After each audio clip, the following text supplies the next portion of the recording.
Hi, I'm Danny, and today I will be sharing with you my top 10 most anticipated books for 2019. I will be giving very brief descriptions of the summaries of these books, so if you do want to see a full summary, I will make sure to link them all in the description below. So the first book I have is Summoned to the 13th Grave by Dorinda Jones. This will be released January 15th. This is the last book in the Charlotte Davidson series.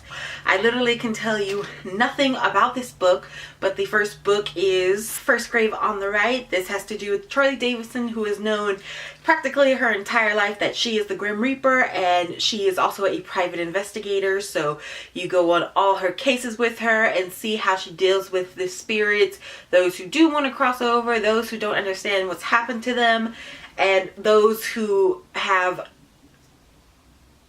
insidious intents and other things like that. It is 13 books long, and unfortunately I only came onto it last year, so I feel like the series is just ending after like 3 books, even though it's been 13. But it's a great light mystery series with a very spicy love interest, and it's great. It has to do with a lot of mythology, to do with God and angels and the devil, and it's great. It's a great series. If you're looking for a character who is the Grim Reaper, I definitely recommend this series. It's very funny. I'm always laughing throughout these books. Next, I have Sorcery of Thorns by Margaret Rogerson, and this is about a girl who has been raised around fae and supernatural her entire life, though she does believe all sorcerers are evil. And one day, while she is in their magical library with all these different grimoires and tomes, who, if provoked, can turn into these leather-bound monstrous beasts.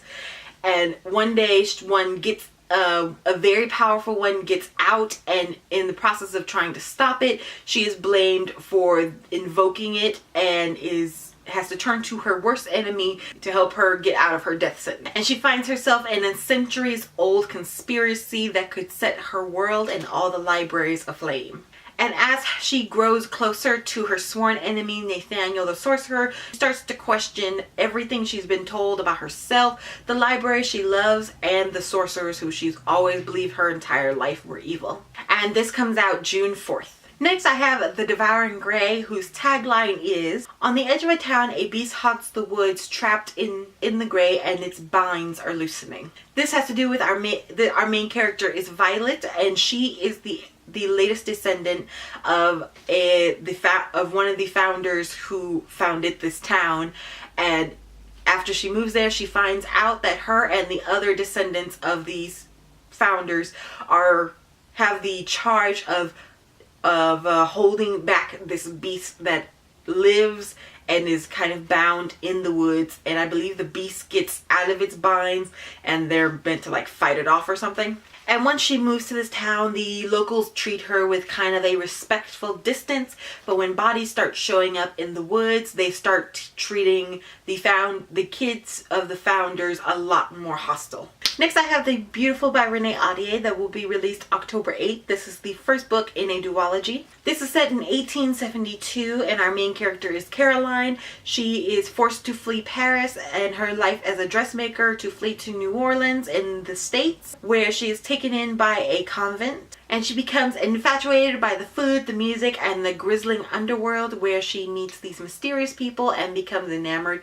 And it all takes a turn when one of the girls who arrived at the convent with her comes up dead. And as time goes on, more and more girls' bodies start showing up, each crime more gruesome than the last. And as time goes on, it becomes apparent that the killer has set their eyes on Caroline, and who may even be the boy that Caroline has set her heart on. This is set in a world where humans struggle to survive, and in a world of demons, angels, and shifters, and countless other magical creatures. The story tells of a half-human, half-city Bryce.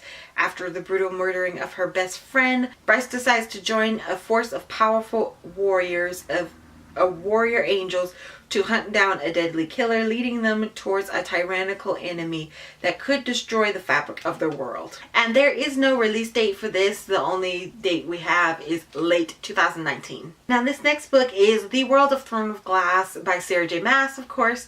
This will be released September 3rd, and we really don't know much about what's going to be this book. It is a world guide, not only world we have seen, but parts of the world we have not, and we're supposed to get small stories throughout it about the characters from the books, everything that's happened to them after the war, and how they're doing and everything. So that's pretty much all we know about this one. There's really not that much of a description on the summary at the time I'm recording this. There may be more now, but as I said, if you want to read it, it's in the description below. Now this next one would make a whole lot more sense if you have seen the show Buffy. If you've seen Buffy, then you'll pretty much know everything that I'm saying. If not, well, then you definitely have to go see it. That is a awesome show. I loved it in my teens, and I still rewatch it sometimes even now.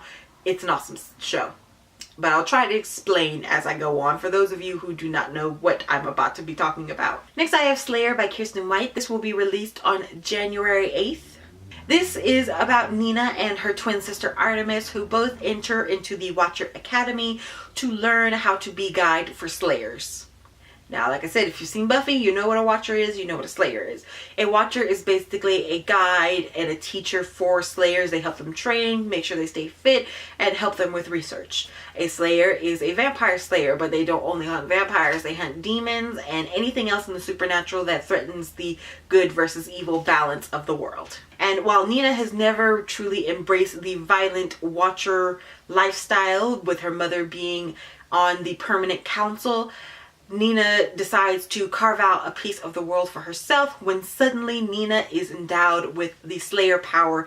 Thanks to what Buffy did in the final episode of the final season, Nina is not only a Slayer, she is the last Slayer ever. And if you've seen the show, you know why that'd be a very, very bad thing, and I cannot wait to read this. I really enjoyed her writing style in The Dark Descent of Elizabeth Frankenstein, so I'm really looking forward to this one. Next I have The Raven Tower by Anne Leckie, and this one I'm actually going to have to read the description for because I can't think of a way I can summarize this down. For centuries, the kingdom of Arden has been protected by the god known as the Raven. He's watched over his territory from atop the tower. His power flows through the human ruler chosen by the god himself. His power is obtained via the blood of sacrifice that every ruler must offer, and under the Raven's watch, the city flourished. But the power of the Raven is weakening. The kingdom's borders are tested by invaders, and they have made their own allies with other gods. That's pretty much the briefest summary I can get, but there's a lot more in that summary, but it sounds awesome and I cannot wait to read it. And this will be released February 26th. And my last and final book does not have a release date or a cover yet. A ruffian thief, Coin, unwittingly inherits a kingdom and a throne, power, and danger that comes with it. For her entire life, Coin has been nameless. She has no name, no legal status, and no rights in her city. When she wakes up and discovers the impossible, she has been named the successor to her city-state's throne. She is forced to search for her true identity and fast. If she succeeds, the city royals will fit her for a crown.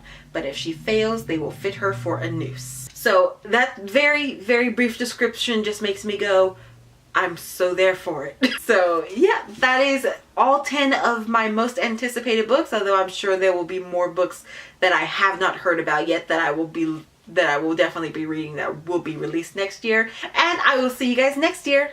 Bye!